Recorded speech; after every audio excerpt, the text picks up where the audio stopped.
Aaron, sino next? Yes, partner. We'd like to congratulate lang Kim sa kanyang feed check dahil consistent #1 sa Prime Video. Congratulations, Salamat. Thank Kimi. you. Aside Thank you, from Fit Check, Prime. Dirty Linen is also Exactly, showing on Prime. exactly. And our next question will come from the controversial editor of Bulgar, no other than Janice Davida. Grabe talaga si Ian. Ayan, kinabahan tuloy si Kim sa pagiging controversial. Anyway, ito yung first question ko. First time mo ba, Kim, na makasama sina Paolo at si JM? First time, yes, sa series.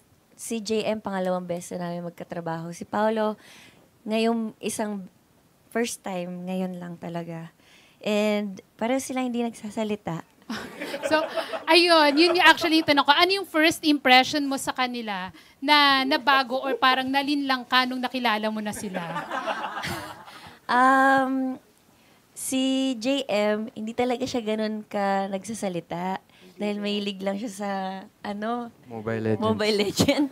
Kaya pag inaaya ko siyang kumain minsan, pumapayag naman siya. So parang doon niya nabababa yung Tapos doon kami nagkukwentuhan, sabay kami nila direct sa mga staff na kumain. Kasi hindi talaga siya matatanggal sa Mobile Legend. Pero pag ako yung nag-aya, nabababa niya naman yung Mobile Legend niya. Di ba, no? Salamat sa kwento, Anong meron si Kim, JM, para maibaba mo yung Mobile Legends mo? Takot ako kay Kim eh.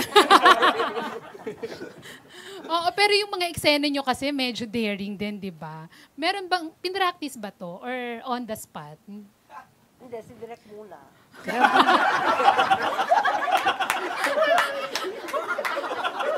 Gagayahin namin. Ginagawa nila. Sabi, ganito ka dito. Ganon. Ay, hindi ko lang alam yung kay Kim at saka kay Hindi ko alam kung si Direk din muna. Yung mga halik-halik sa leeg. Yan. Yun. Ginagaya lang namin sila direct. Dinemo muna ni Direk. May blocking naman. Si Direk Jojo pala yung nag-demo. Hindi na. Ano nga ba? Si Paolo naman, hindi talaga siya masyado nagsalita. Tsaka never ko pa talaga siyang nakatrabaho or naka-chance encounter sa mga party or mga may sarili siya mundo. So parang doon talaga ako natakot. Pero buti na lang, sobrang nice pala siya. Sobrang siyang, yun, yung kasama namin siya kumain pag lunch and dinner. Parang open naman siya, basta kausapin mo lang siya. So ikaw lagi, Kim, yung nag-o-open ng conversation? Ako lang yung madaldal, yung magkukwento lang ako. Siya, good listener. Kwento lang ako ng kwento, tapos oo lang siya na oo. Ang hila para ng role mo, Kim, dito kasi two quiet guys ang kasama mo. Two introverts and one extrovert. Pero si JM tsaka si Paolo, okay lang yung kadaldalan ni Kim? Nato-tolerate nyo? Nakakahawa po yung energy niya. Ayun. Apo. Hindi ko sumagot. Hindi, ako natutuwa ako kasi yun nga, nakakahawa yung energy niya. Tsaka okay rin na may isang nagsasalita lagi dahil kung kami ni JM lagi magkasama, tahimik lang talaga yung dressing room. Ano namang impression nyo kay Kim? Na nalinlang din kayo? Nung nakilala nyo na siya, na ito pala yung totoong Kim. Sa akin po, ang kinagulat ko po sobrang seryoso niya pong actress. Yun nga po bukod po dun sa nakita ni Direk. Nakita ko rin po yun yung notes niya.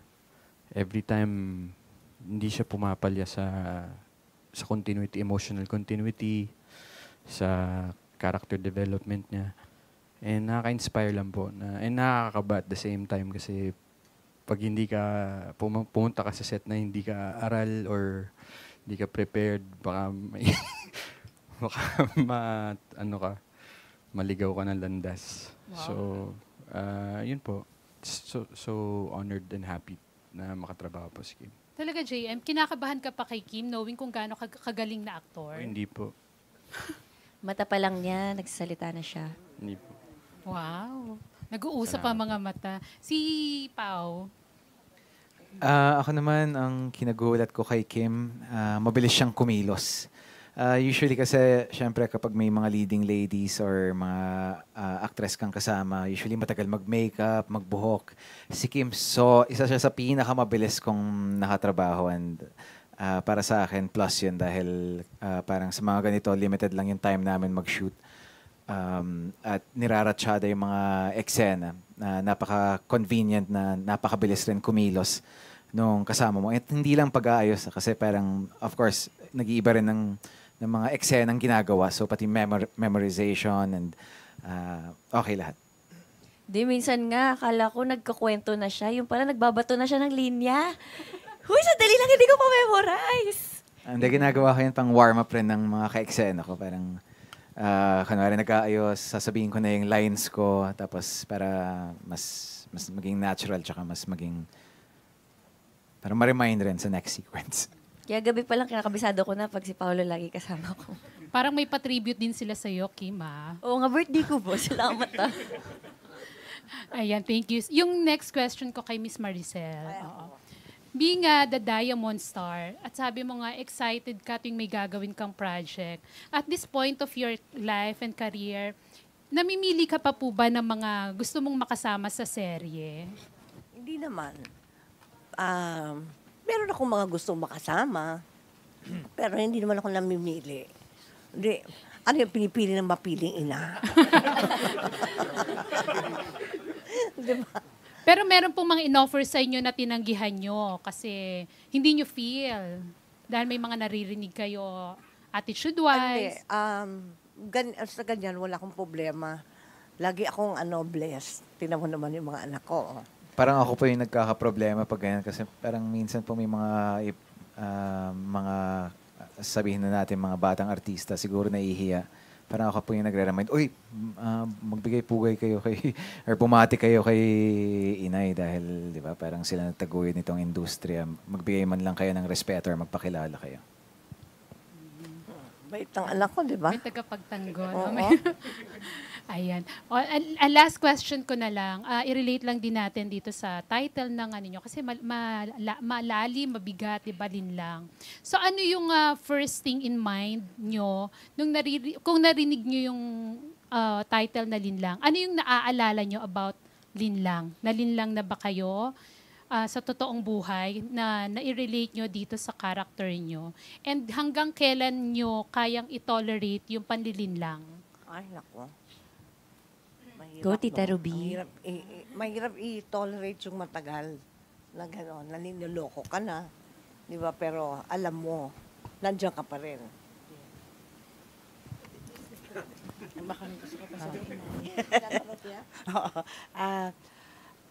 Paano ko ma-relate? Ako sobra akong nakarelate dun sa character ni Kim, ni Juliana. Kasi pag nililin lang ka, di ba una siya nalilinlang, tapos later on siya na yung nalilinlang. Pag ikaw na yung nalilinlang, bulag ka, hindi mo agad nakikita. Parang malabo ang mata mo, ang paningin mo. And you keep on continuing and trying to seek the truth na hindi naman siguro deception to, hindi naman siguro paglilinlang. Yon, kaya sobrang bumilib ako kay Kim at her age, kung paano niya isinabuhay yung ganong klaseng emosyon with so much maturity. Yun po. Okay. Ayan. Well, that's, The rest of the cast may gustong i-share about sa linlang. Na-experience nyo na ba in real life yan? Yeah. exactly what na-experience. Sa akin siguro, parang pag may in-order ko online, tapos mali yung dumating, nalinlang ako ha. Parang yun yung una ko naiisip pag linlang. So lighter side naman yon, Pao. Pero sa love life, never pa naman. Alalahanin ko lang po yung mga pangyayari nitong mga nakaraang buhay ko. Mga 2 oras pa. Nakalimutan ko na po kasi lahat before pandemic. Don't need to mention any names naman. Pero hanggang kailan mo kayang i-tolerate? Ako, parang hindi na. Parang, with everything I've experienced in my life, if it happens to me at this point, parang parang move on na. Parang just stop and move on. Baka naman masaya siya sa iba or ano. Ayan na. Hindi mo na ilalaban. You'll walk away na lang, gano'n. Hindi na siguro unless may importanteng kailangan ipaglaban. Okay. Pwedeng si, Kim, JM, tsaka si Miss Maria, o si Kyla, may ano din. Lahat na ba? Sige, go. Share lang. Lin lang, ako. Bakit nakakatawa? Di ba parang Matawa. relate kami, Kim? Diyos ko, ang 17 years ago naman ito. Ilang beses na ba, Kim? Or parang dapat yun ang tanong, ilang beses bang nalinlang? Alam nyo, pag nagmahal naman kayo, hindi nyo alam kung tama yun o hindi. Kapag itong puso yung pinapairal nyo, hindi naman siya magsasabi sa'yo na tama yan, mali yan. Hanggat nararamdaman mo na hindi ka na nire-respeto, ibig sabihin, gamitin mo na to. So, yun lang yun. So, hindi mo na pinatatagal. Dapat alam mo yung self-worth mo. Ikaw talaga, lahat tayo nalilinlang. Imposibleng ni isa dito sa inyo, hindi nalinlang. So, ano na lang natin yun. Baunin na lang natin yun na alaala. Charot na aral sa buhay natin. True naman. Okay, JM. Si JM. Nalinlang na rin po. Pero I choose my battles. Ngayon, before, hindi. Siyempre, napapakatanga pa. Pero hindi siya dapat ina-tolerate. Okay. Kayla? No second chances. Na-experience ko na rin po yun. I think, especially because of my character here, na-realize ko na napakahirap to decide when to walk away.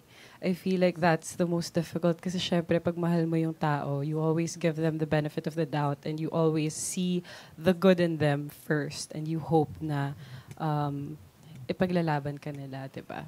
But, yun nga, I feel like kahit na medyo bata-bata pa naman ako, I feel like with things that I've experienced also, I've always, and my parents have always taught me, my mom has always taught me to choose myself first. So, ayun. Okay, thank you. Inay? Ako? Oo. Nakinig ako mabuti. Kay Kyla. Galing ang sarap pakinggan, ng batang pa. Ang bait-bait talaga ng batang Tali-talino. to. Linlang, tama yung sinabi mo, lahat naman tayo nalilinlang, di ba?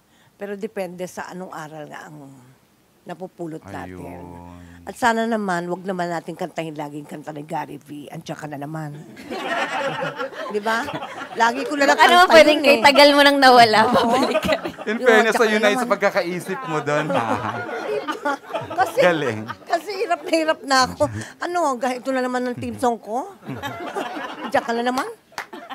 Dinutukso-tukso. Di ba? Cute. Nakakapagod na. True naman. Di ba? Pero pag nandyan naman, parang kinikilig ka rin. Ano ba yun? Dumaan pala si Inay sa ganong stage, Revelation yan. Hindi naman na may talagang medyo naaano ka din. Pero dati yun. Matagal na yun.